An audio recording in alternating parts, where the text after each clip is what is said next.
On est tous derrière ça, on est tous conscients de ça. Donc c'est pour ça qu'on essaie au maximum de mouiller le maillot. On lâchera pas et quoi qu'il arrive, le Congo sera toujours vainqueur. Concernant nous, oui, c'est sûr qu'on essaye de mettre en pratique ce que le coach demande. Voilà, avec beaucoup de détermination. Je pense que c'est ce qu'on montre au quotidien, c'est ce qu'on a montré depuis le début de cette CAN.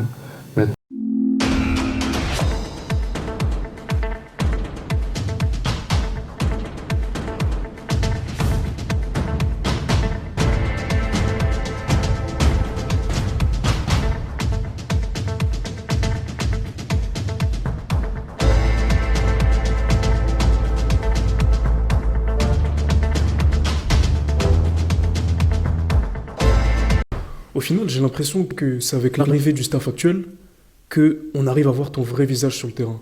Comment tu l'expliques? Est-ce que c'est tactique? Est-ce que c'est le cadre que le staff a imposé? C'est, je dirais que c'est un peu tout. Parce que déjà, le coach actuel, je pense qu'il a bien cerné ma personne. Dès le début, il a bien cerné ma personne. Et il me donne beaucoup de liberté. En fait, il me fait ressentir que je suis important pour l'équipe et que il a besoin de moi, tu vois. Il a besoin de moi, l'équipe a besoin de moi. Et quand tu es un joueur, c'est très gratifiant, tu vois. Tu sens que tu es là pour aider l'équipe, en toute modestie, hein. Mais c'est plaisant, en fait, tu vois, c'est plaisant.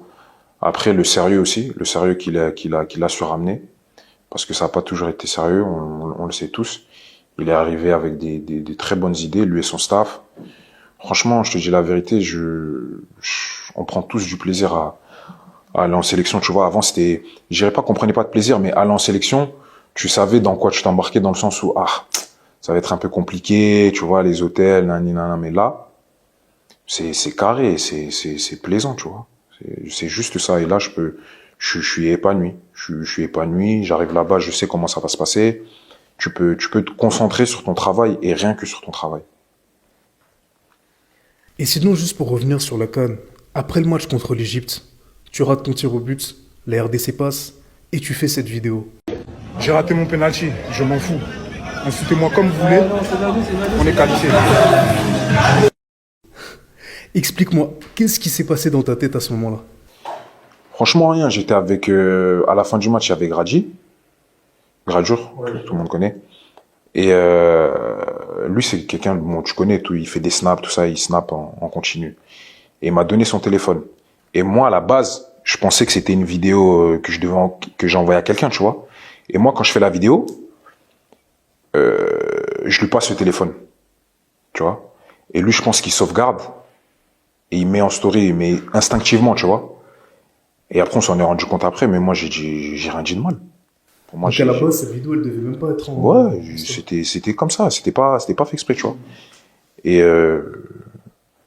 après, j'ai vu, tout le monde m'envoyait ça, mais moi, je comprenais pas. Je me disais, mais vous m'envoyez ça pourquoi? J'ai dit quoi de mal? Il y avait rien de fou. La réalité, elle est ce qu'elle est. On est qualifié. C'est ça, on voulait, non? Même si j'ai raté, même si c'est pas grave, on est qualifié. Moi, c'est comme ça que je vois les choses. Tu vois? Et Yohan me disait, quand j'ai fait une interview avec lui, il me disait être international congolais, c'est être ambassadeur du Congo quelque part. Est-ce que tu es d'accord avec lui? Totalement. Totalement. Je suis totalement d'accord avec lui. Je pense que on véhicule des choses et des valeurs à beaucoup de monde, tu vois. Et donc, il y a des choses que tu peux pas te permettre de faire. Maintenant, je pense que en équipe, avec ce qu'on a fait aussi à la CAN, on le fait tous très bien. Tu vois, il y a pas d'extra sportif, il y a pas de bêtises comme ça. Tout le monde se comporte bien. Sur le terrain, on est performant. Donc forcément, quand les gens pensent Congo, ça fait plaisir de se dire qu'en fait, c'est une nation sérieuse et pas pour ce qui s'est passé avant, tu vois.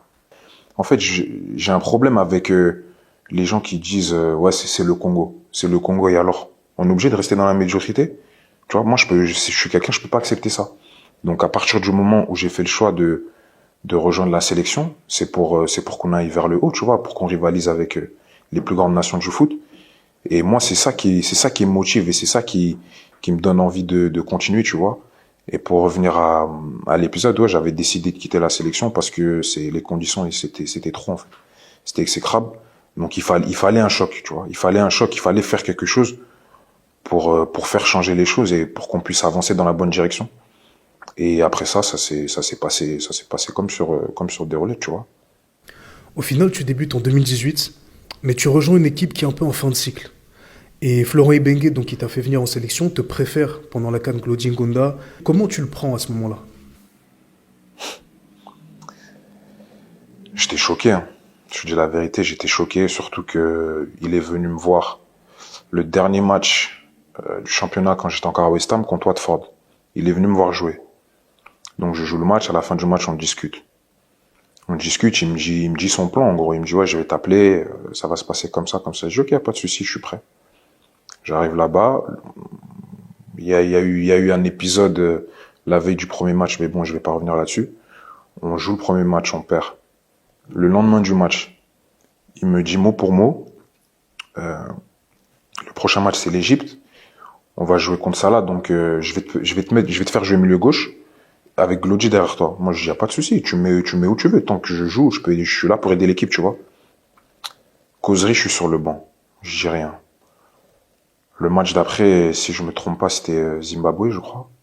Je suis sur le banc, je dis rien. Ensuite, on joue, je crois, Madagascar. Bon. J'ai rien dit sur le coup, tu vois. J'ai rien dit. Mais j'ai vraiment pas compris, tu vois. J'ai pas compris. Jusqu'à aujourd'hui, je trouve même pas les mots, en fait. Mais bon, c'est un épisode qui est derrière moi et maintenant je vois devant, tu vois.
Mesdames et messieurs, pour Goma Sportif, pour Totalement Acti, je me retrouve au Ghana pour une interview exclusive avec un footballeur congolais qui évolue à Accra Sofok, une équipe qui joue la première division du football ghanéen. Il s'appelle Linda Mutang et nous les recevons dans cette interview. Bonjour Linda et bienvenue. Bonjour David.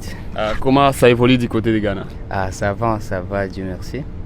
Et ça fait un moment, c'est la deuxième saison qu'on évolue au Maï championnat à Ghana. Ni sentiment gagné au qu'on a eu après les deux saisons? Neza sema najisikia bien parce que niko nafanya kazi mzuri na Dieu merci, kazi inaendelea mzuri. Vraiment najisentir niko à l'aise. Tunaona que c'est ni depuis 2023 ndio hapa Ghana. Na tunatuambia sasa difference gani uliona entre hii championnat à Ghana na championnat yetu ya Congo Lina Foot? Naweza sema difference inaishaona ku championnat ya Ghana na Lina Foot ya kwetu ni kitu moja, ni organisation. Parce que nikisema organisation napenda kusema gisi bana organiser championnat ya kwetu na hapa biko très différent. Unaona saa kwetu bakitosha calendrier ya match banakuwa na changer chaque fois, unaweza sikia tunanile match fulani inakuwa hivi. Mais hapa Ghana calendrier kishatoka papa na habazi changer kitu. donc viko na ordre ya viko nafanya. Ile jo difference moja yenye kwa hapa, mais niveau championnat ya Congo ni championnat ya bien, championnat ya dire kabisa, mais seulement ile ndio inaribisha. Non, ile tu ndio difference yenye iko ni manque de organisation. À part le manque d'organisation, utanatuambia sa ku niveau ya football, niveau tactique, niveau ya fasi ya kutumikia, façon ya kutravailler en tant que footballeur, Ghana na Congo, difference yenye tena kwa?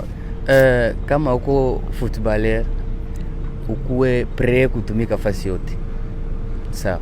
Congo uko football ya bien, Ghana uko football ya bien. Donc, kwenye utakuwa na chance ya kutumikia, ujisentir tu bien na utumike pale. De façon un peu plus tactique, ba joueur ba huko wanachezaka nguvu par rapport à ba RDC, ni force nyinyi natumikaka ou bien ni akili? Championnat zote ni za nguvu na akili yote vinatumikaka mu football, donc zote ni za nguvu. Na adaptation yako ilikuwa facile? Adaptation yangu naweza sema ilikuwa facile mie kuanza hapa parce que nifaka long moment niko najiprepare nianze kufanya kazi, na mie kuanza ilianza na kazi ya mzuri. Donc ilikuwa facile mie kujiadapter parce que nilikuwa nishacheza mu niveau ya kabambi depuis kwetu. Saison ya kwanza ulijiadapter mzuri, saison ya pili ulipata ma blessure au début de la saison, usha marqué 3 buts na ushapana 3 passes décisives. Utanatuambia objectif zako zilikuwa nini saison zenye uko napenda accomplir?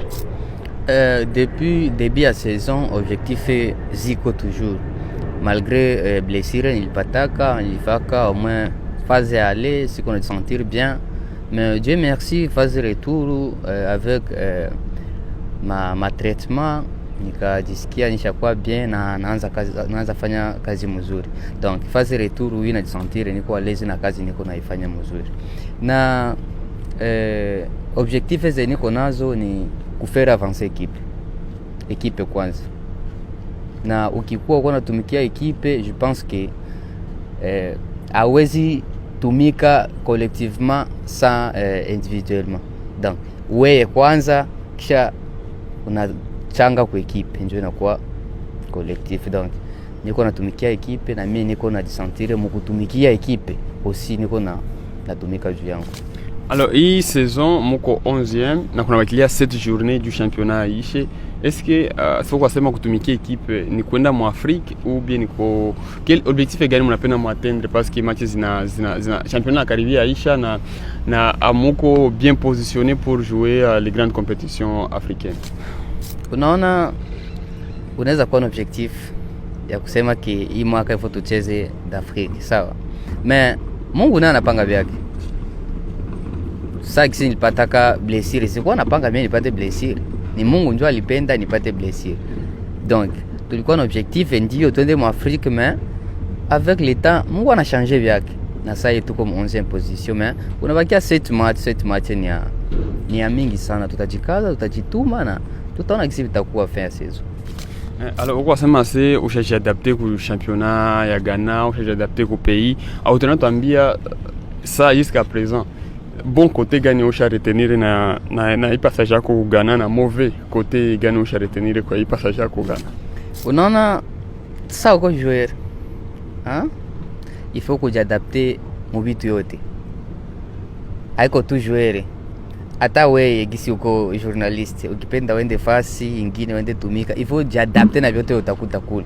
Donc uone tu c'est normal, uko bosser, unazidi tu kubosser, ikwe mauvais souvenir, ikwe ma souvenirs za bien, wewe jiadapter tu na upite navyo, parce que uko mwanaume quand même.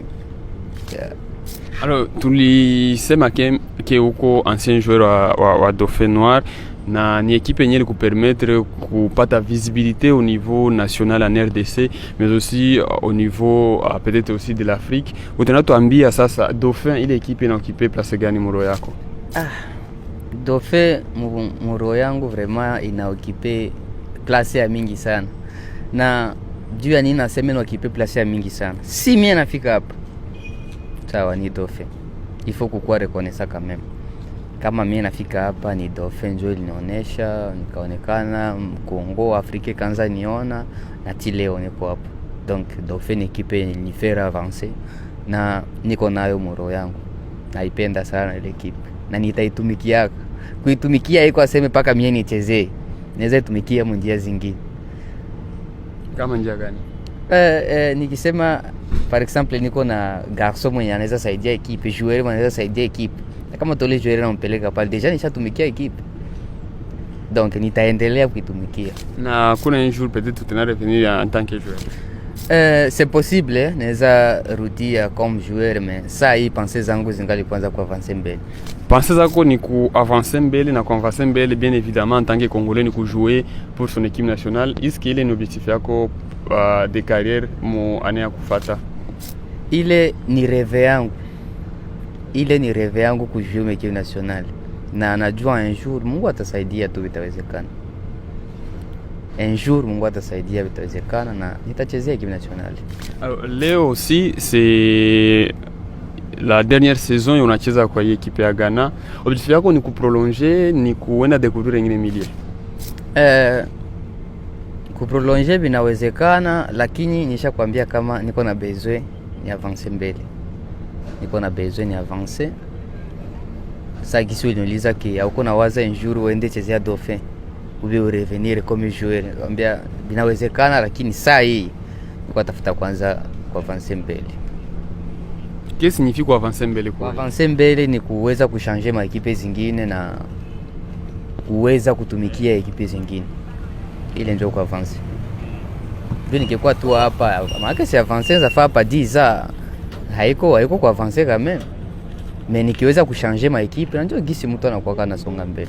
Sasa kwa changer ma equipe tunaona bakongole wa mingi biko kwenda Tanzania, ni championnat yenye ina attiré beaucoup de Congolais. Na wewe ile ni parmi tes objectifs, so wasema ku changer pays, ku changer équipe. À part Ghana, quel autre pays ou quel autre championnat ya Afrika tunapenda découvrir? Naweza kuambia kama mimi niko prêt kuchezea kila equipe. Niko prêt kuchezea kila equipe. Sasa kuambia sasa niko na besoin niende Tanzania. Sasa kama Tanzania sikupata equipe vitakuwa, donc niko prêt kuchezea kila equipe. Ile equipe itakuwa na besoin nifanyie kazi na mimi niko prêt nitafanya kazi. Donc niko tayari kwenda fasi yote ile. Hata equipe ya Mkongo ikakuita unarudi? Unaona equipe ya Kongo ikiniita na tukisikilizana bie, ndio naweza rudia, lakini saa hii ningana waza vya kucheza kwanza oro ya kwetu.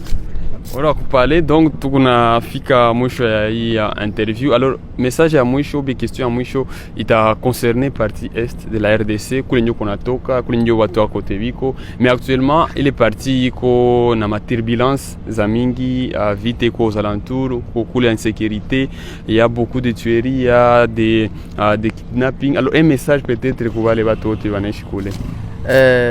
Naweza sema kama batu ya este vraiment na baporte sana mkere yangu, na ile douleur yenye kukule, parce que ile ni douleur quand même niko na isentire mumi juu ya nini. Kule kuko famille, donc niko naishi nasikia aussi pensées za mingi ziko kule. Naweza penda kuambia kama niko de cœur avec eux, na siwezi jamais kubasabu parce que bonjo wananituma nikuwe leo, na nikikosa kukuwa reconnaissant kwao hata Mungu anaweza nipinira. Ndio ile naweza waambia vraiment niko siri que un jour Mungu atasaidia na ile insécurité taisha. Zakia waona hii vacances? Vacances ndio naweza fika, nitajikaza nifike parce que ndio kwetu, ifo nifike. Nitajikaza nifike. Asante sana kwa kuturecevoir hapa Accra, na tunazani tutakuona bientôt en ville à Goma. Merci, asante pia. Très bien au milieu du terrain. Attention avec Ngimbi Christian qui va frapper.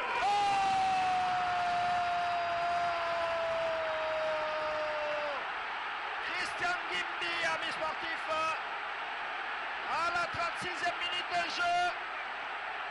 Ah oui, un ballon frappé à distance. Et oui, il obtient l'égalisation. Quelle frappe, ami sportif. Boulaïma est content.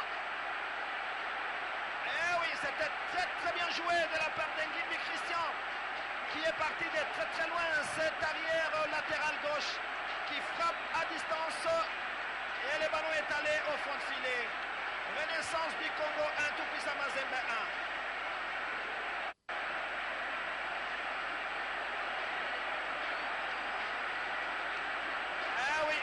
très bien joué. Gimmi Christian qui revient, le numéro 9. En fait, il porte le numéro 9, mais il est l'arrière latéral gauche. Voilà, ces publics de la Renaissance sont venus très très nombreux et très très contents cet après-midi ici au